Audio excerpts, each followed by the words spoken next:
कर्पूरगौरं करुणावतारं संसारसारं भुजगेन्द्रहारं सदा वसन्तं हृदयारविन्दे भवानी सहितं।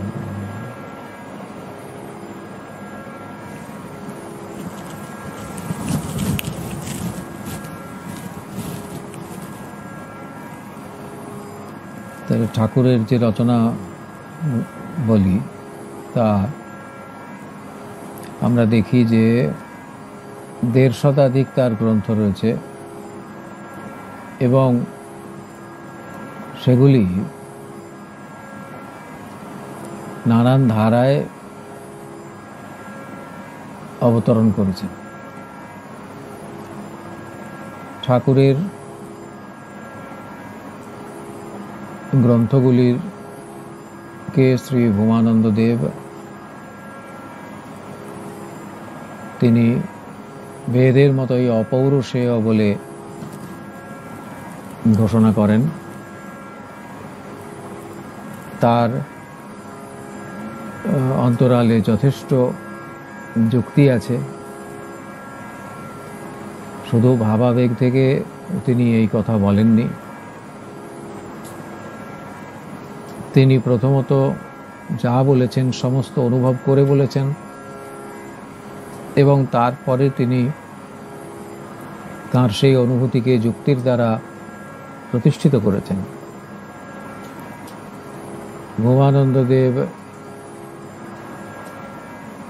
বলেছেন যে বাবার গ্রন্থের পাণ্ডুলিপি দেখলে বুঝতে পারা যায় যে সেখানে তিনি কোথাও কোনো কমা, সেমিকোলন বা পূর্ণচ্ছেদ ইত্যাদি কিছু সেরকমভাবে দেননি। তিনি টানা লিখে গেছেন। বেদেরও এই ধরনের কোনো চিহ্ন কিন্তু ছিল না। পরবর্তীকালে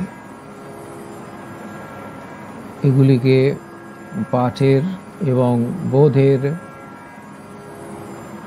সহায়তার দিকে লক্ষ্য রেখে বিদ্বজ্জনেরা সে বিষয়ে যেমন সংস্কার করেছেন, বেদের বিষয়ে যেমন সংস্কার করেছেন, সেই রকমই ঠাকুরের গ্রন্থগুলিও পরে সংস্কার করা হয়েছে।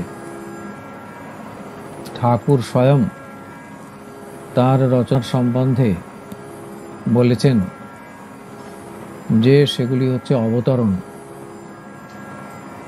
অবতরণ মানে ওপর থেকে নামছে। ওপর থেকে নামছে এটা বোঝার সুবিধার জন্য বলা। কিন্তু যখন কোনো জিনিস নেমে আসছে এই কথা বলা হয় তখন তাতে যে আমার কর্তৃত্ব নেই সেটাও বলা হয়। তাই শ্রী শ্রী ঠাকুর যখন তাঁর রচনার সম্বন্ধে অবতরণ শব্দটি নিজেই উল্লেখ করেছেন তখন তার দ্বারা বুঝতে পারা যায় যে সাধারণ কোনো লেখক যখন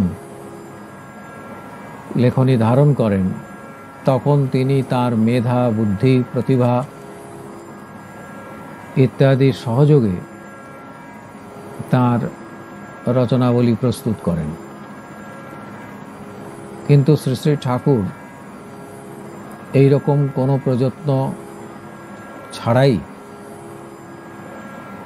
তিনি তার সামনে সত্য যেভাবে অবতরণ করেছেন তিনি ঠিক সেইভাবে শুধুমাত্র লেখনী ধারণ করেছেন এই কথাই আমরা জানি। যার জন্য ডুমুরদহে শ্রীরামাশ্রমে যখন গীতার প্রণব প্রেম ও পীযূষ ভাষ্য রচিত হচ্ছিল তখন দৈববাণী হয়েছিল, আকাশবাণী হয়েছিল যে অত খুলিস নে। এই যে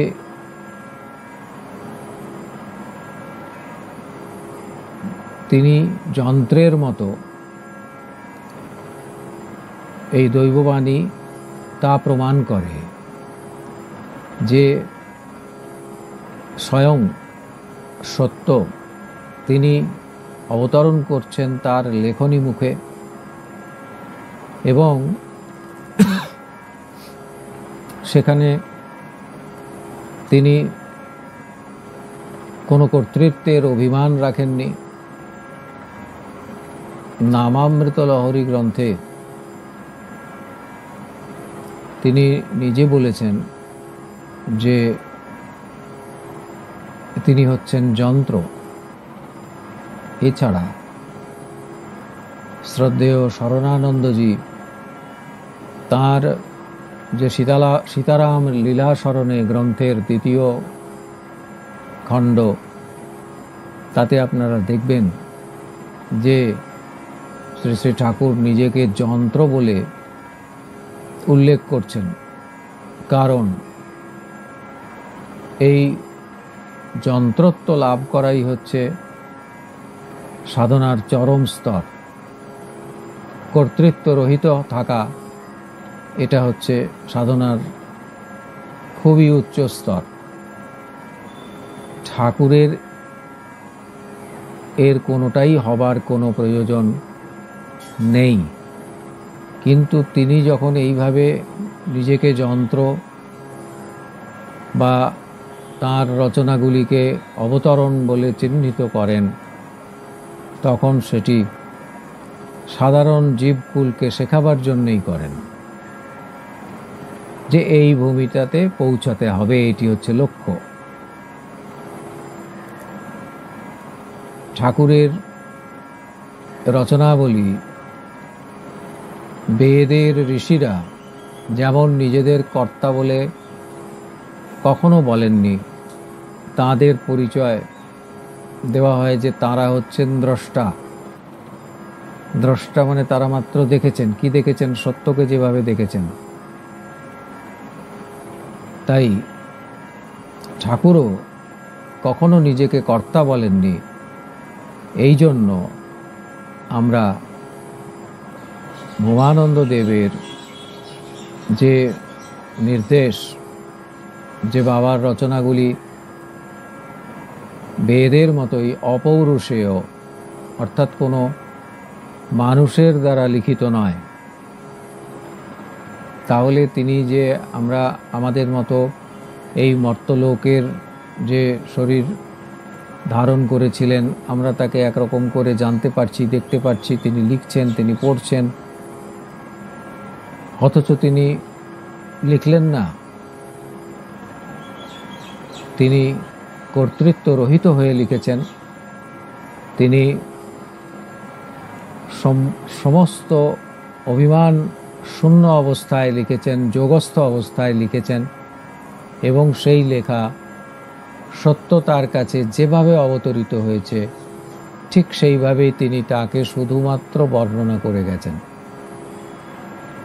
তার গ্রন্থগুলির অনেক মহিমা আছে, সে কথা আমরা অন্য স্তরে আলোচনা করব। বাবা যে গ্রন্থ রচনা করেছেন অনেক ধারায়, তার এই